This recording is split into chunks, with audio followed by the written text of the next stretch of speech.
아마 저번에 혹은 제 강의를 혹시 들으신 분들은 제가 독일에서 했던 사역들을 아마 들으셨을 텐데 대부분 아마 잘 모르시는 분들이 많으실 것 같아서 어떤 말씀을 나눌까 하다가 제가 직접 경험한 내용들을 나누는 것이 제일 좋겠다 해서 좀 PPT로 준비를 했습니다.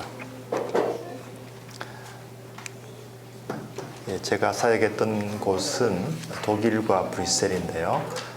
브뤼셀 쪽보다는 독일 쪽을 조금 더 나누고 싶습니다. 제가 있었던 곳은 쾰른이라고 하는 도시입니다. 아마 여러분 중에 유럽을 여행해 보신 분들은 아마 지나가셨을 텐데요.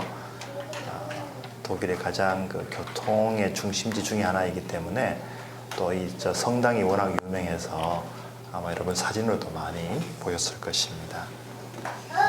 저 성당은 짓는 데만 600년이 걸렸거든요. 한 100년 중간에 쉬고 전체 공사한 기간은 600년이니까 아마 우리 인간이 지은 건축물 중에서는 아마 제일 오래 걸리지 않았을까 하는 생각도 해보게 됩니다. 고딕식으로 제일 유명한 건축물이고요. 그 앞에 있는 강이 바로 라인강이 되겠습니다. 저게 이제 낮의 전체 모습인데, 이 쾰른이라는 말은 콜로니아라고 하는 라틴어에서 나왔습니다. 라틴어의 콜로니아는 식민지라는 뜻이죠. 콜로니, 영어의 콜로니가 거기서 나왔죠. 그래서 옛날에 로마 시대 때부터 로마 제국이 이제 유럽을 정복하면서 이 라인강을 경계로 라인강 오른쪽에는 게르만족들이 있었고 이쪽은 로마 군인들이 주둔을 하고 있었는데 특별히 여기가 북유럽 지역의 가장 어떻게 보면 중심지, 사령부가 있는 지역이라고 말할 수가 있습니다. 지금도 뭐 지하철 공사하느라고 파면 계속 일적들이 나오기 때문에 공사를 빨리 마치지를 못한답니다. 계속 고고학적인 발굴이 나오기 때문에요. 그리고 이제 더 올라가면 이제 네덜란드까지 올라가는데 네덜란드에 아마 여러분 잘 아시는 마스트리히트까지 올라가게 되고 그 옆에 헤일렌이라는 도시가 있고 또 그 뒤에 가면 또 네이메헨이라고 하는 도시가 있습니다.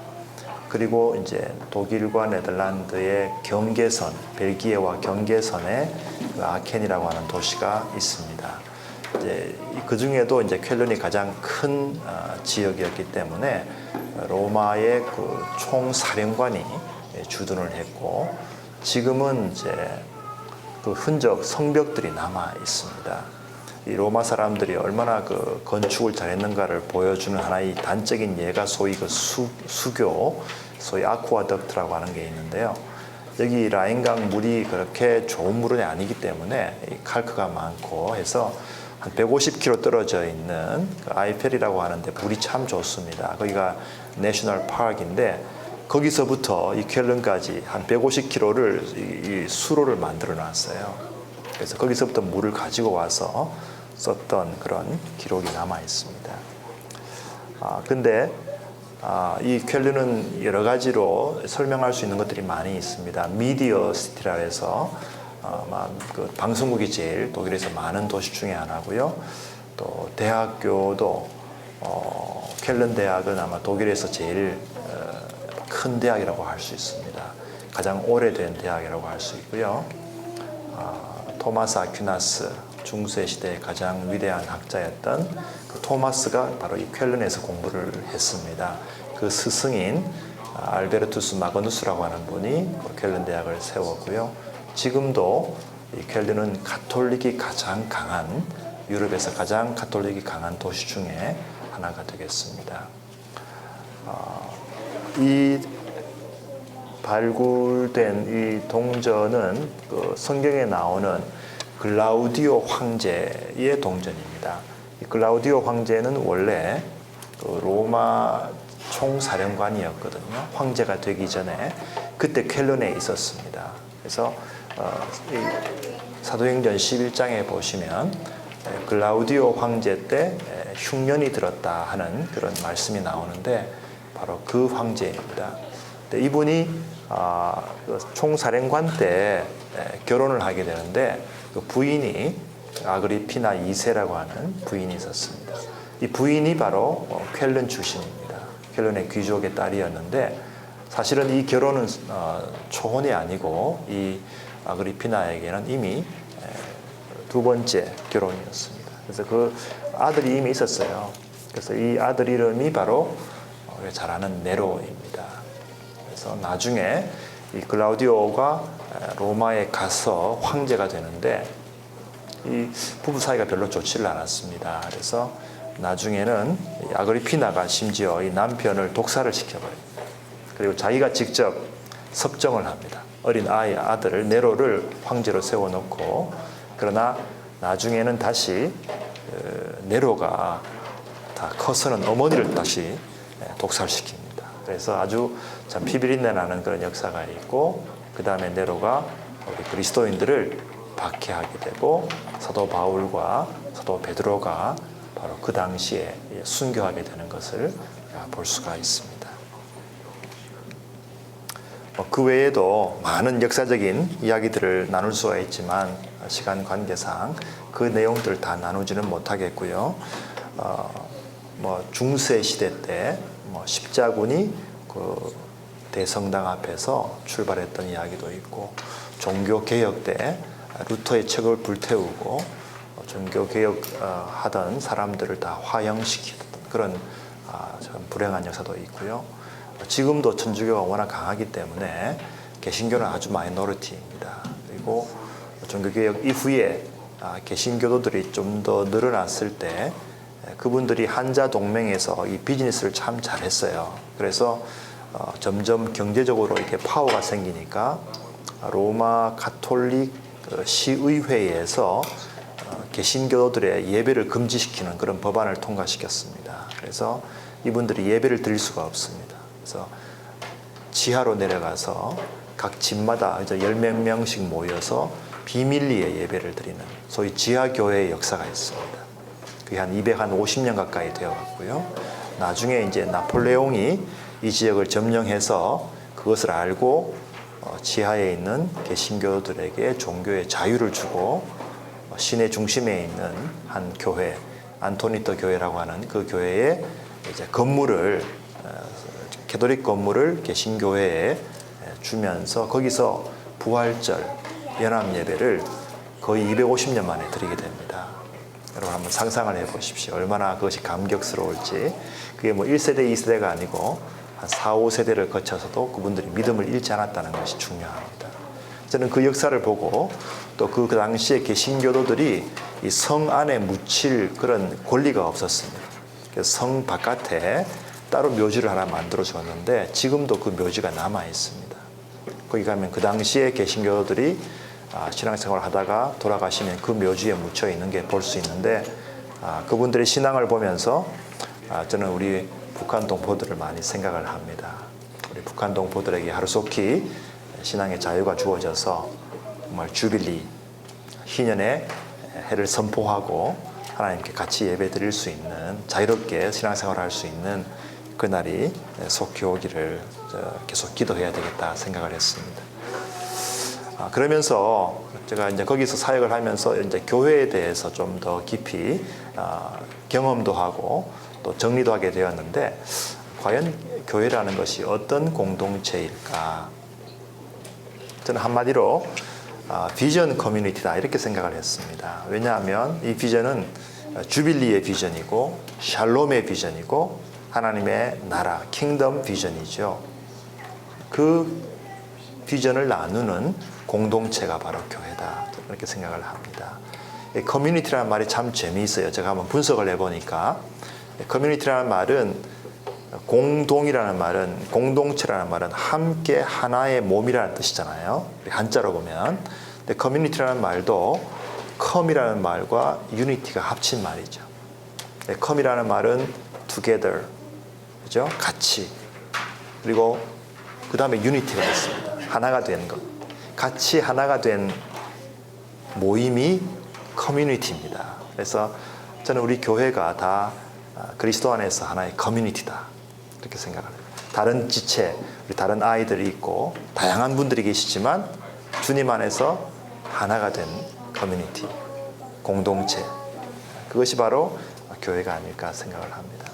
물론 다른 이 세상에도 다른 공동체가 많이 있죠.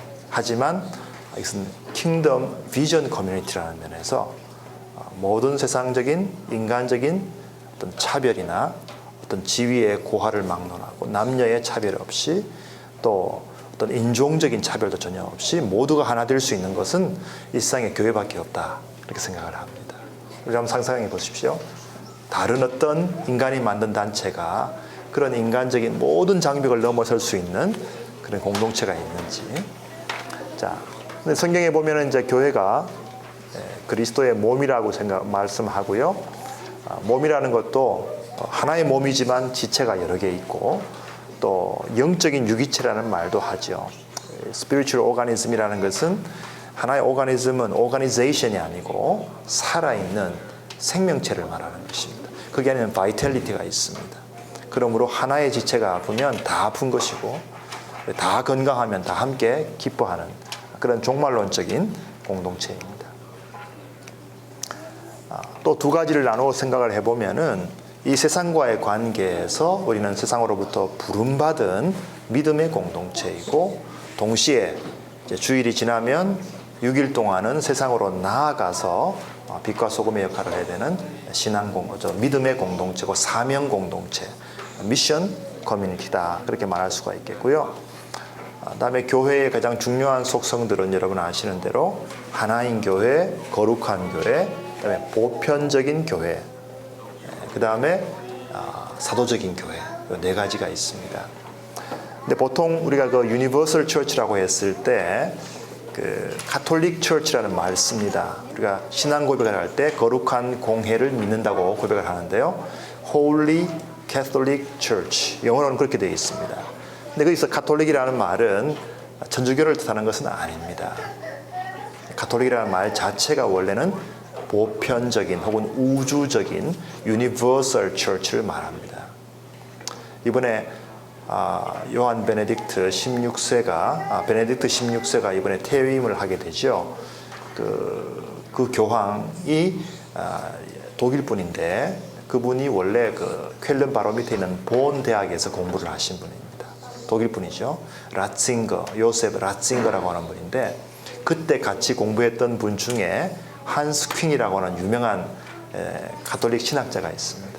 이분은 가톨릭 신학자지만 가톨릭을 가장 많이 비판하는 분인데요. 이분이 조그마한 책을 하나 썼는데 가톨릭 교회사라는 작은 책이 있습니다. 거기에 보면 이제 가톨릭 교회가 어떻게 생겨나게 되고 어떤 잘못을 했고 뭐 그런 이야기들이 나오는데 마지막에 아주 짧은 하나의 센텐스로 아주 그 핵심을 찌르는 비판을 한 그 글을 제가 읽어봤어요. 그게 뭐냐면은 Roman Catholic Church is not a Catholic Church, 그렇게 적어놨어요. 로만 가톨릭 교회는 가톨릭 교회가 아니다. 왜? 그 앞에 로만이라는 말이 붙었기 때문이다는 거예요.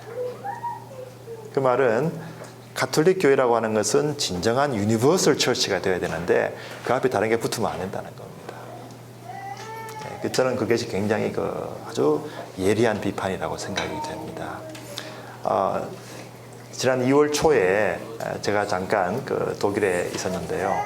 그때 카니발 하는 시대 주일입니다. 2주 전입니다. 카니발 하는 것은 바로 사순절이 시작하기 전에 카니발을 이제 많이 하지 않습니까? 그때 어느 독일 분을 만났는데 그분이 독일 교회 예배 드렸을 때 독일 목사님이 이런 농담을 했답니다. 교황 한 분하고 지금 교황 베네딕트 16세하고 쾰른의 추기경이 있습니다. 마이스너라는 추기경이 있고 그다음에 한스 퀸이라는 신학자가 세 사람이 이제 세상을 떠나서 다 하나님 앞에 최후의 심판대 앞에 갔답니다. 그래서 처음에 이제 교황이 제일 먼저 하나님 앞에 1대1로 만났어요. 30분 정도 하나님하고 면담을 하고 심판을 받고 오케이 하고는 합격을 받았답니다.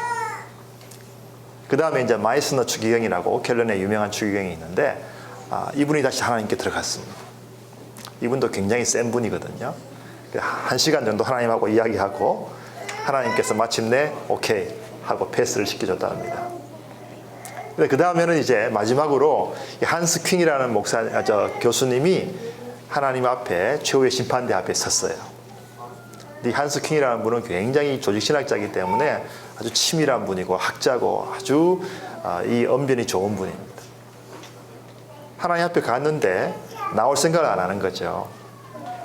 그래서 나중에 몇 시간이 지난 다음에 나오는데 보니까 한스 퀸 교수님이 나오는 게 아니라 하나님이 나오시더랍니다.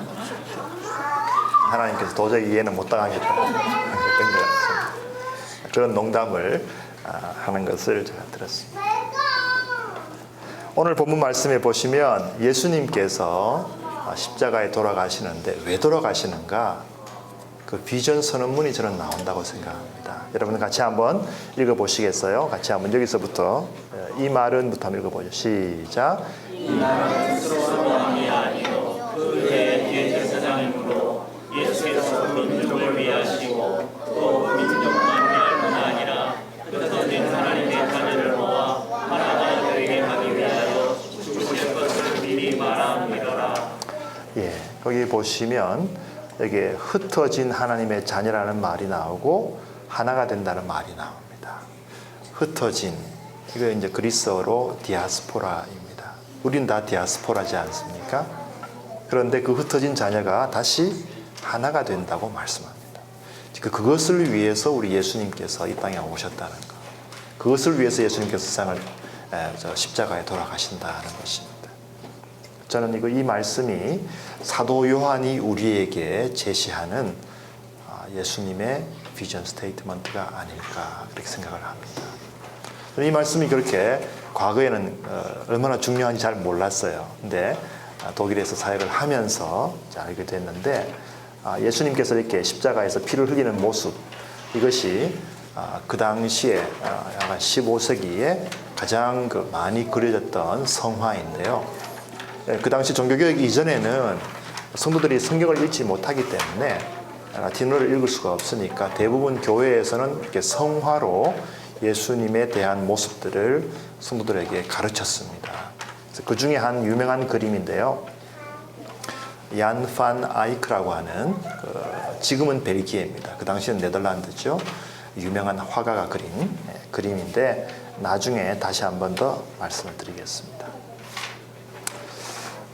제가 이 말씀을 드리는 이유는 지금 우리 한국 교회의 위상이 그야말로 추락하고 있습니다. 우리 한국 기독교는 이제는 더 이상 어떻게 보면 회복이 어려울 정도로 비판을 많이 받고 있는데 그 중에 하나가 저는 분열의 문제가 아닐까 생각을 합니다. 교회가 분열하는 그런 경험들을 여러분들이 많이 아마 하셨을 줄 아는데 그렇게 되면 이런 일들이 일어나죠. 하나님의 영광이 가려집니다. 전도의 문이 닫히게 되겠죠. 사회로부터 비난을 받습니다. 이것이 한국 교회의 또 한인 디아스포라 교회의 치명적인 약점이 되고 있습니다. 디아스포라 교회도 마찬가지라고 말씀드렸습니다. 이것을 좀 우리가 심각하게 한번 생각해 볼 필요가 있다는 것입니다. 근데 이것이 한국 교회에서만 일어난 것은 아니고 세계 교회 역사를 볼 때 그런 일들이 있었습니다. 이미 예를 들면 동서방 교회가 나누어진 것도 11세기인데 대부분 교리적인 차이도 있었지만 교회 지도자들 간에 그런 분열이 있었습니다. 야심의 차이가 있었습니다. 이것이 지금 터키 이스탄불에 있는 소피아 사원인데요. 이 이스탄불의 그 당시에 동방 정교회의 총주교가 살았습니다. 그러나 그 주교가 교황이 되고 싶은 그런 야심이 있었기 때문에 사실은 동방 정교회가 분리가 되었고요. 어떤 때는 이 교황이 세 사람 같이 있는 적도 있었어요. 로마 외에도 프랑스 남쪽에 가면 아비뇽이라고 하는 도시에 교황이 있었습니다. 지금도 그 유적이 남아있고 또 피사에도 교황이 있었던 적이 있습니다. 교황이 세 사람이 되니까 누가 진짜 교황이냐 이것 때문에 많은 그런 싸움이 있었는데 나중에 이제 다 없어지고 로마만 남은 것이죠. 종교개혁 때에는 루터의 그 95개조, 또 켈빈의 개혁, 이런 것들을 가톨릭 교회가 받아들이지 않았습니다. 오히려 그들을 파문시켜버리고 그들을 핍박했기 때문에 결국은 개신교가 나오지 않을 수 없는 그런 상황이 되는 것을 볼 수가 있습니다. 또 개신교 내에도 많은 교단들이 있는데 물론 정당한 이유로 교단이 생겨나는 수도 있지만 그렇지 않은 이유가 참 많이 있습니다.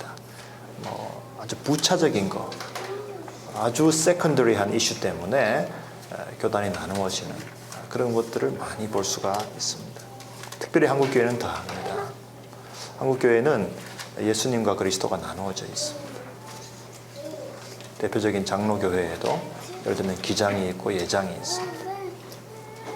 성결교회도 기성이 있고 예성이 있고, 감리교회 기감이 있고 예감이 있고, 하나님의 성회도 기하성이 있고 예하성이 있습니다.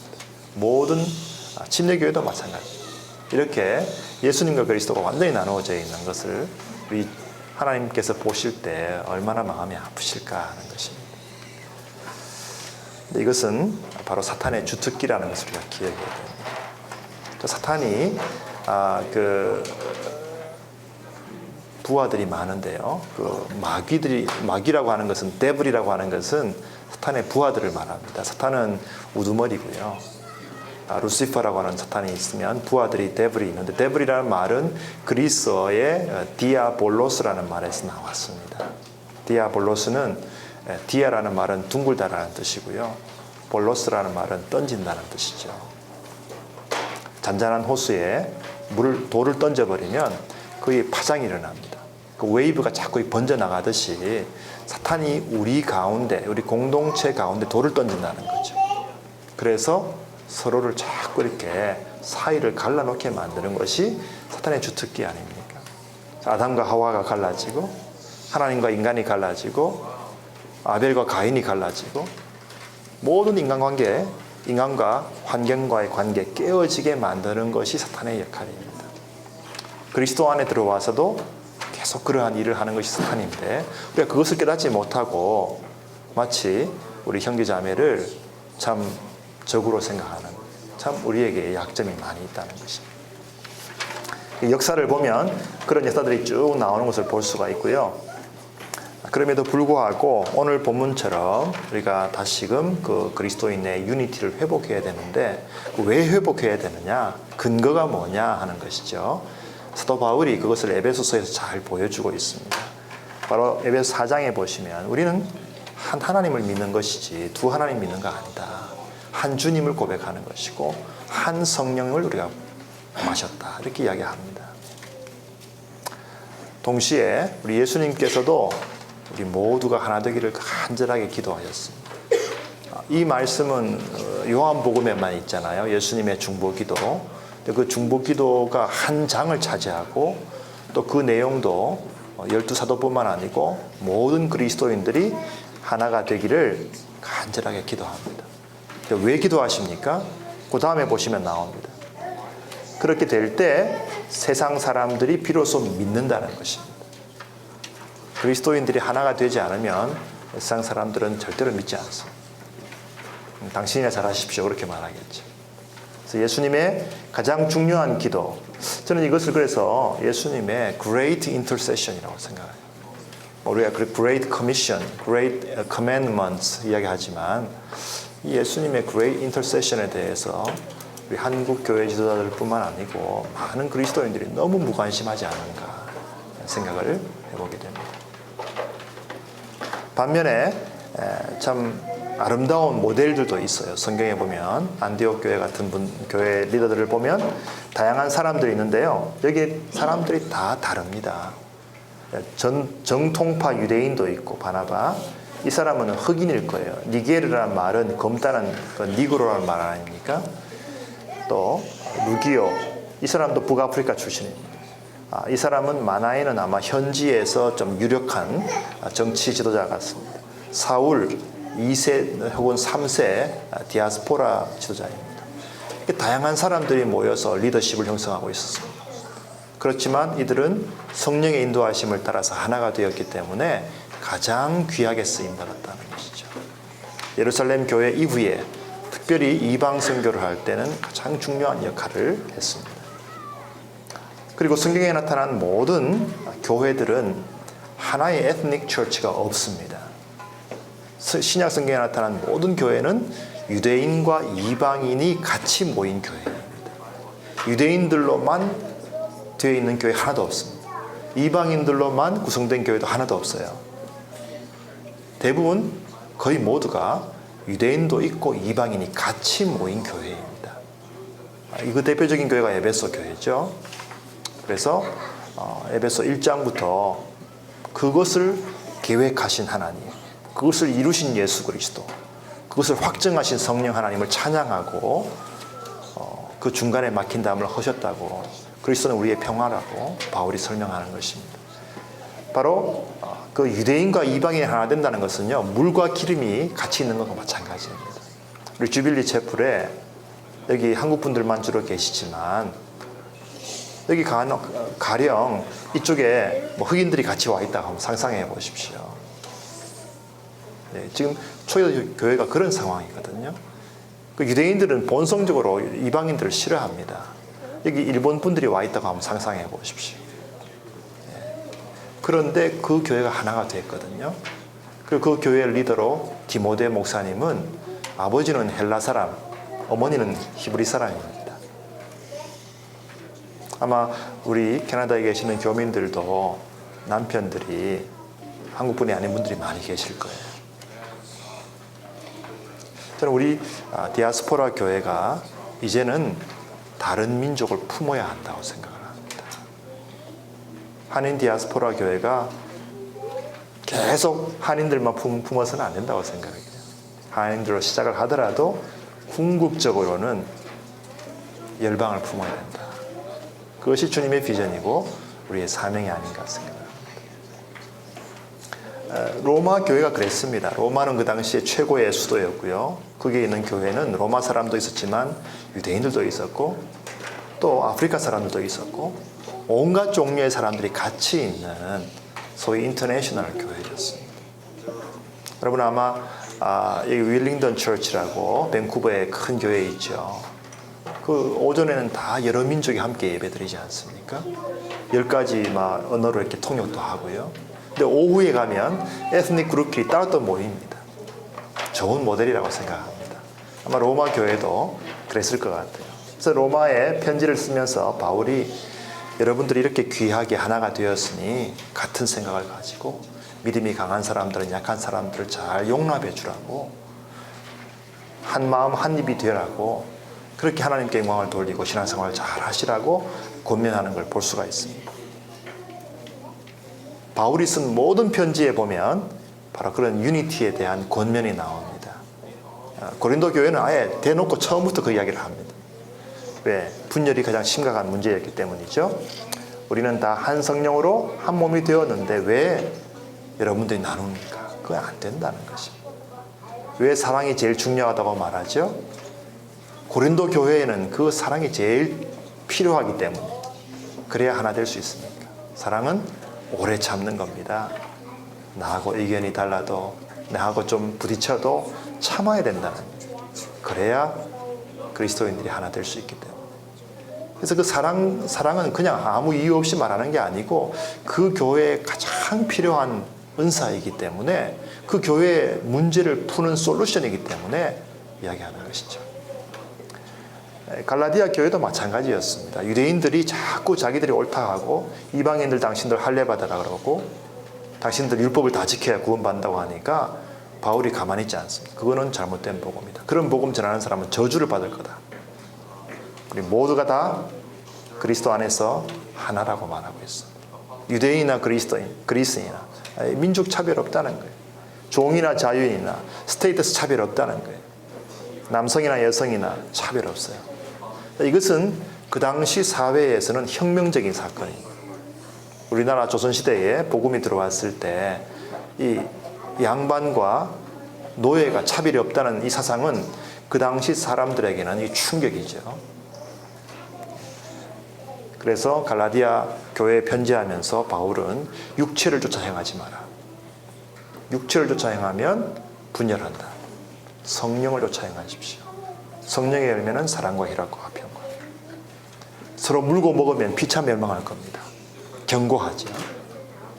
우리가 성령을 쫓아 행한다는 것은 정말 서로의 지체를 존중히 여기고 귀하게 여기고 서로 돌아보고 그 하나됨을 힘써 지키는 것이고 세워가는 것이다. 이렇게 말할 수 있습니다. 빌립보 교회도 마찬가지죠. 왜 예수 그리스도의 마음을 품어야 될까요? 그래야 하나가 되기 때문에. 빌립보 교회도 가만히 보면은 이런 세 종류의 클래스가 있었습니다. 루디아 같은 아주 하이 클래스, 돈 많은 비즈니스 우먼이 있었고, 로마 간수, 중산층이고 로마 사람입니다. 루디아는 아시아 사람이죠. 그 다음에 제일 하류층, 귀신 들렸다 나은 여종이 있는데 아마 이 사람은 그리스 사람 아니면 다른 데서 잡혀온 노예일 거예요. 자, 이런 다양한 사람들이 한 교회를 이루었으니 이게 쉽지 않을 것입니다. 그럼에도 불구하고 그리스도의 마음을 품으면 된다. 바울 사도가 솔루션을 제시하는 거예요. 유오디아와 순두개가 사이가 안 좋으니까 이름까지 거명하면서 그렇게 하면 안 된다. 마음이 하나가 되어야 된다. 그리스도의 마음을 품으라. 겸손하고 온유한 마음을 품으라고 권면하죠. 골로새서도 마찬가지입니다. 이렇게 바울의 모든 편지에 보면은 예수님의 그 하나된 그 기도가 절절하게 바울 사도의 중심에 있는 것을 알 수가 있고, 그 교회를 생각할 때마다 그것을 위해서 기도하는 것을 알 수가 있습니다. 찬송가에도 이런 가사가 있는데요. 2절에 보면 그런 말씀도 있어요. 이 땅의 교회 공동체와 천상의 하나님 나라의 백성의 공동체가 이미 하나다. 우리는 한 믿음, 한 세례, 한 소망을 고백합니다. 한 믿음, 우리가 신앙 고백하잖아요. 사도신경, 바울의 신앙 고백, 주는 그리스도시고 살아계신 하나님의 아들이라는 것, 그 믿음 안에서는 우리가 다른 게 없잖아요. 한 세례입니다. 침례를 받건 세례를 받건 아무 상관이 없습니다. 의미는 똑같습니다. 한 소망입니다. 하나님 나라에 가서 한국 사람들만 따로 있고 흑인들 따로 모일까요? 그렇지 않습니다. 다 한 소망입니다. 그것을 이 땅에서 우리가 프랙티스 할 수 있어야 되지 않을까요? 이게 이제 제가 독일에 섬겼던 교회인데요. 네 교회, 한인교회 네 교회가 이렇게 하나가 되었습니다. 교단이 달랐고 상당히 달랐습니다. 그럼에도 불구하고 하나님께서 하나가 되게 해 주셨습니다. 그 당시 이제 처음 통합 예배를 드리는 사진이 또 리더십들이 이렇게 신문에 나왔습니다. 새벽기도 드렸던 교회인데요. 이거 양로원입니다. 우리 한국 간호사들이 많이 가 계셔서 일하시는 곳입니다. 이건 원래 가톨릭 교회였기 때문에 이런 그 세인트 안나라고 마리아의 어머니 그림을 그려놓았는데 새벽기도를 여기서 하고요.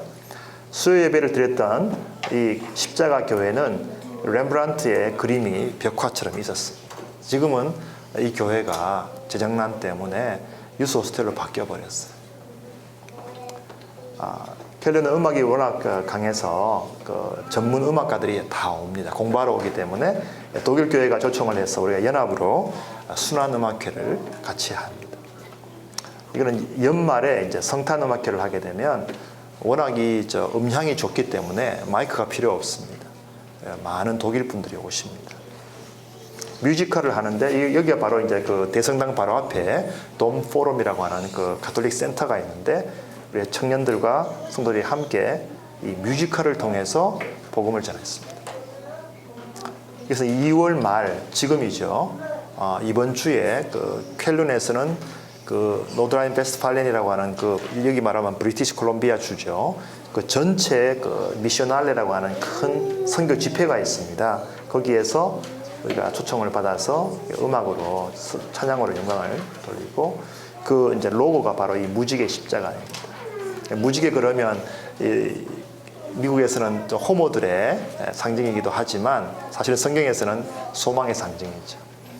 자, 이것은 이제 일본 교회와 저희들이 한번 예배를 드린 적이 있습니다. 지금도 예배를 드리고 있는데 일본 성도님들은 숫자가 얼마 안 돼요. 한 10명에서 15명밖에 안 되는데 그분들 다 초대해서 함께 말씀을 나누고 성찬을 나누었습니다. 우리 한일 간의 관계가 언제나 긴장이 많은데 처음에 제가 일본 목사님하고 성도들을 초청하니까 나이 많으신 분들이 별로 안 좋아하셨어요. 근데 놀라운 것은 이 일본 목사님은 오구리라는 목사님이 처음 이제 설교를 하시고 제가 옆에서 통역을 하는데 그분이 이렇게 이야기하시더라고요.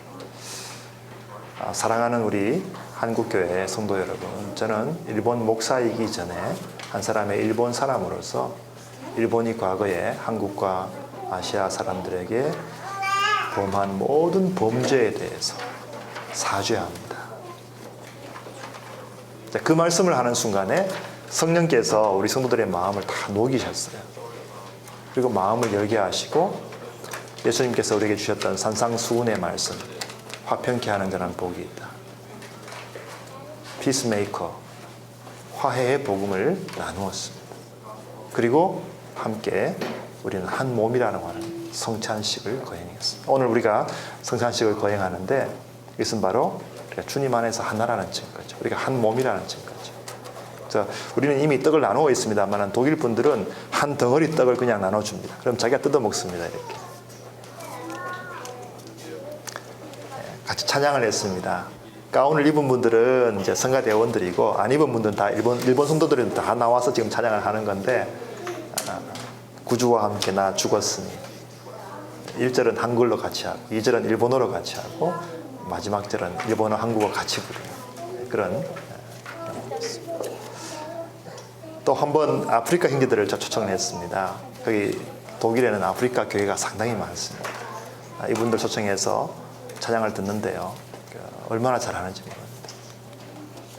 끝나고 함께 교제를 나누는 장면이죠.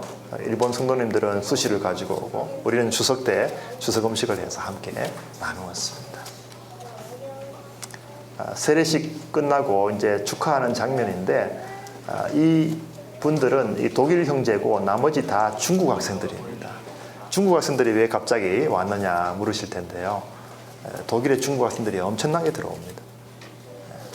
독일은 학비가 별로 없기 때문에 이렇게 형편이 좋지 않지만 공부를 하려고 하는 학생들은 독일에 와서 제일 먼저 독일어를 배우는데 거기에서 한국 학생들을 만나게 되면 한국 학생들이 그 중국 학생들을 교회로 데리고 옵니다.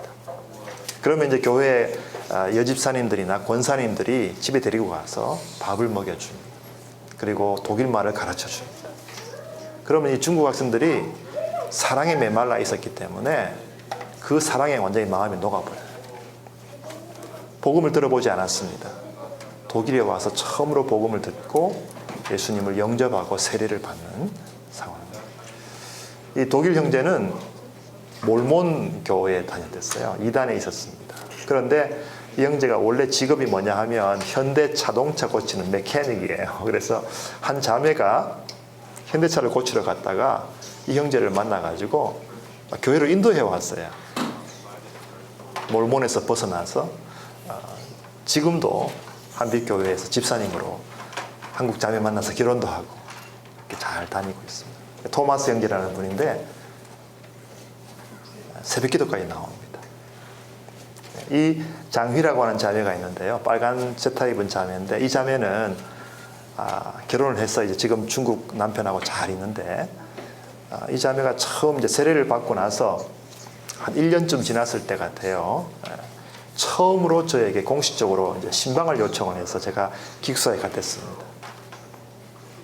가 보니까 이 자매가 하루 종일 음식을 만들었는데 물만두를 만들었더라고요. 그래서 맛있게 먹었습니다. 그때 제가 토마스 형제하고 같이 갔는데 맛있게 먹고 같이 교제하고 예배도 드리고 나서 이 자매가 마지막으로 저한테 물었어요.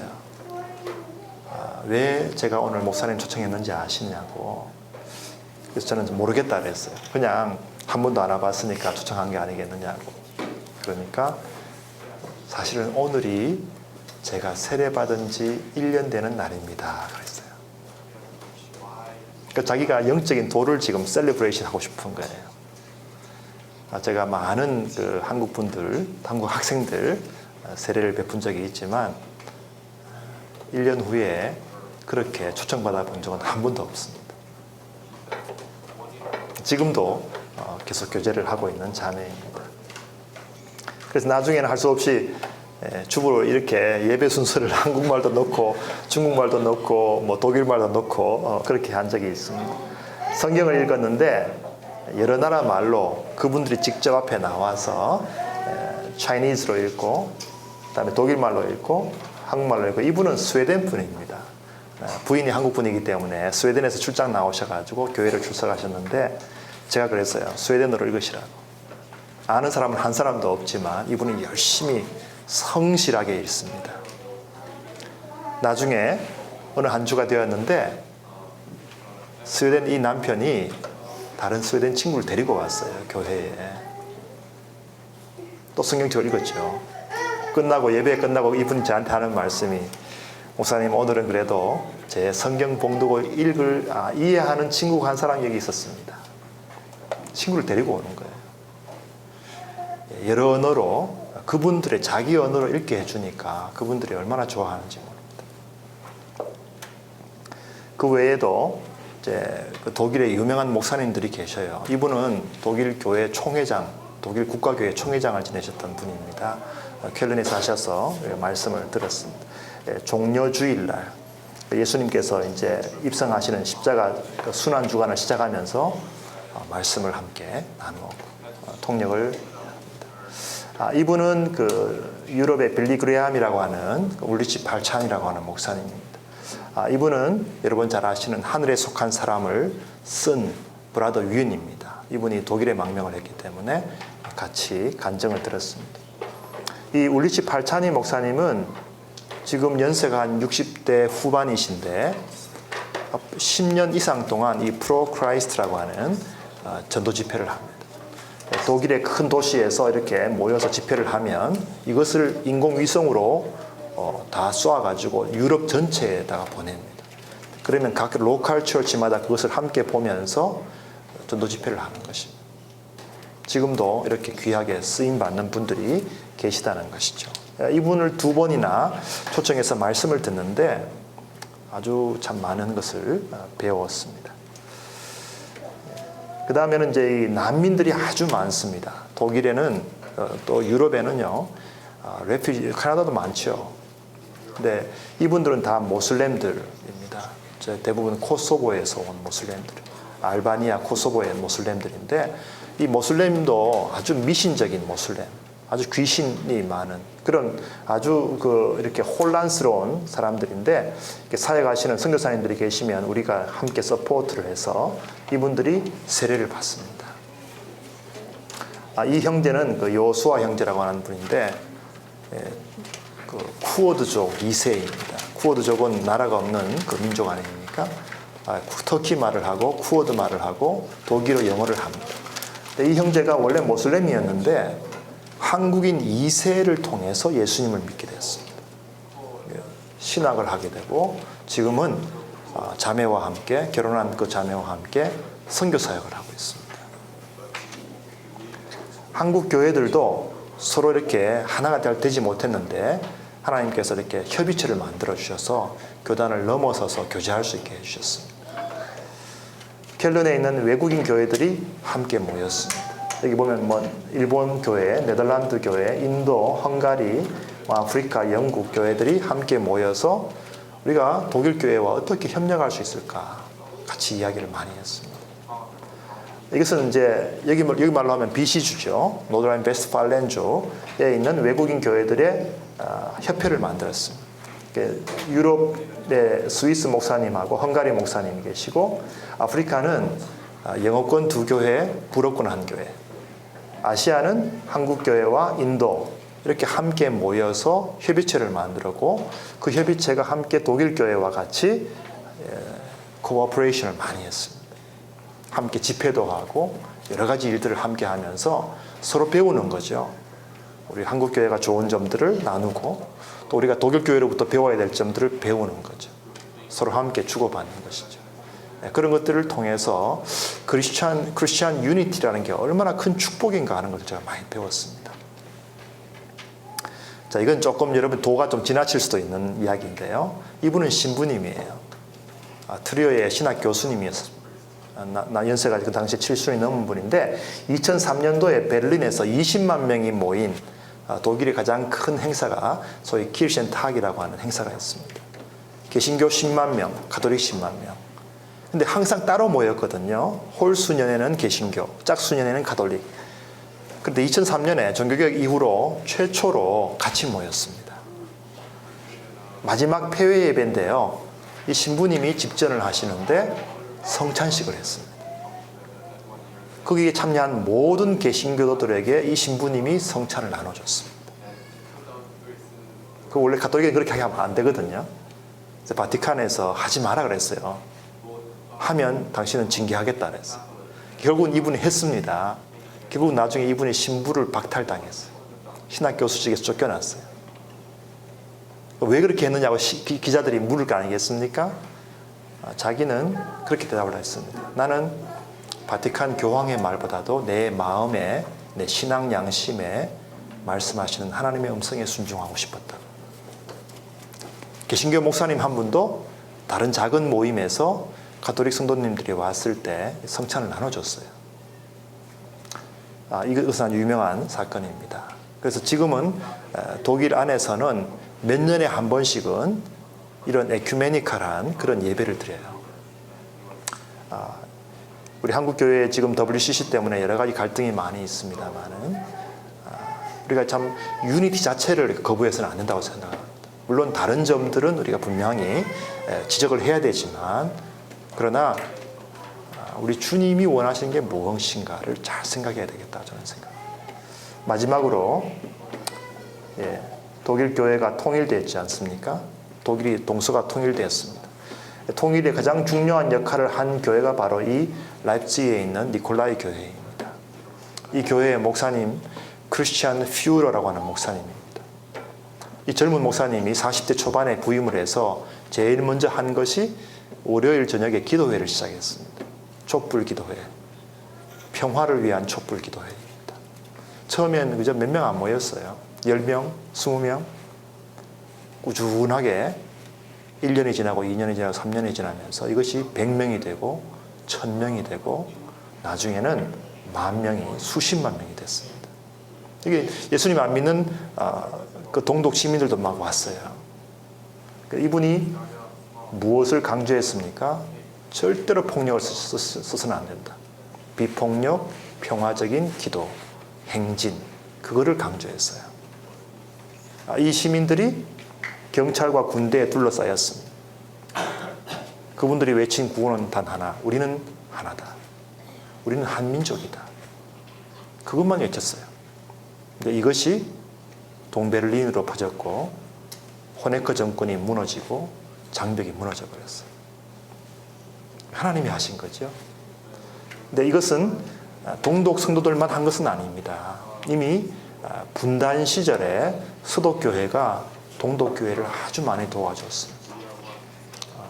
물질로 도와주고 영적으로 도와주고 이 보이지 않는 이 솔리데리티, 유니티가 있었기 때문에 동독교회가 계속해서 희망을 포기하지 않고 신앙을 지킬 수가 있었습니다.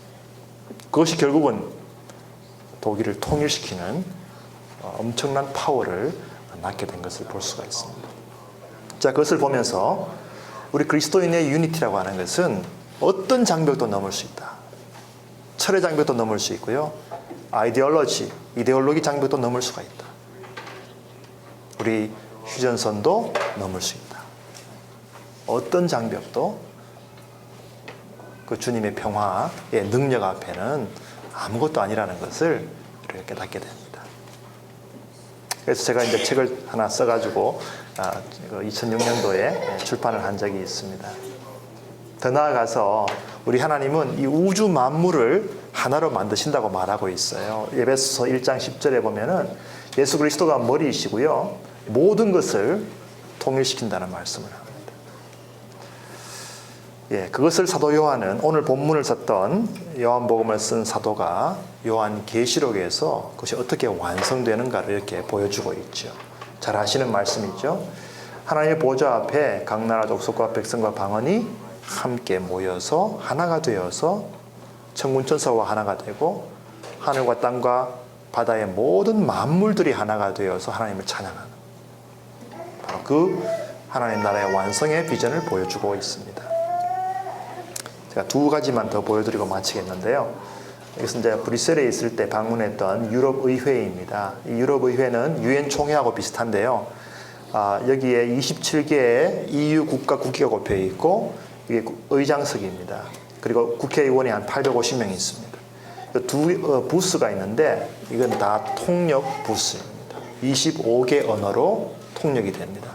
그래서 의원이 앉으면 자기가 원하는 언어를 누를 수가 있습니다. 1번은 영어, 2번은 독일어, 3번은 불어 이런 식으로 그러면 자기 언어로 모든 회의를 들을 수가 있습니다. 제가 이것을 방문했을 때 바로 사도 요한이 보았던 하나님 보좌 앞에 열방들이 하나가 되어서 하나님께 영광을 돌리는 그 비전, 그것과 이렇게 겹치는 것을 제가 느꼈어요. 유럽도 이제는 유럽 합중국과 비슷한 나라 간의 경계가 없습니다. 어디든지 가서 살 수 있습니다. 그렇게 되면 참 좋죠. 경제적으로 지금 남쪽에는 크라이시스가 있지만 이 마켓이 확 열려버렸기 때문에 사실은 독일이나 네덜란드 이런 나라들은 참 좋습니다. 더 물건을 쉽게 팔 수가 있거든요. 관세 없거든요. 예, 이것이 이제 제가 마지막으로 보여드리고 싶은 그림인데 보신 분도 있겠지만 아까 제가 말씀드렸던 얀 판 아이크 예수님의 비전 선언문에서 예수님의 그 피 흘리시는 십자가에 돌아가시는 그리스도의 그림을 그린 화가입니다. 그 화가가 요한계시록을 그리면서 이렇게 그렸어요. 이분은 가장 유명한 그 당시의 화가고요. 이 그림은 벨기에 국보 그림입니다. 최고로 비싼, 최고로 가치 있는 그림입니다. 제일 유명한 그림입니다. 어린 양을 경배하는 그림입니다. 어린 양 예수 그리스도께서 지금도 피를 흘리고 계시죠? 바로 그 잔, 언약의 잔. 그 잔을 통해서 동서남북에서 아브라함의 자손들이 함께 모여서 열방들이 주님 앞에 나와 경배하는 장면. 천군 천사들이 함께 찬양을 합니다. 온 우주 만물이 하나님의 백성들이 하나가 되어서 어린 양과 그 하나님 보좌 앞에 영광을 돌리는 그 영광스러운 장면을 이렇게 영감 있게 그림으로 표시를 하고 있습니다. 이 그림만 보러 벨기에 오시는 분들도 있어요. 오늘 이 주빌리 채플에서 함께 나누고 싶었던 내용은 바로 이 비전입니다. 우리 주빌리 채플, 하나님의 은혜의 해를 선포하고 모든 민족에게 이 복음이 선포되어서 우리가 주빌리에서 파송한 선교사님들뿐만 아니고 이 캐나다에 있는 또 함께 다른 교회들과 함께 연합해서 그 주님의 귀한 뜻을 이루어드리는 그 안에서 참 자유와 참 기쁨과 참 샬롬을 누리는 여러분들 또 저와 여러분 우리의 모든 삶이 되시기를 주님의 이름으로 간절히 축원합니다. 자, 기도하겠습니다.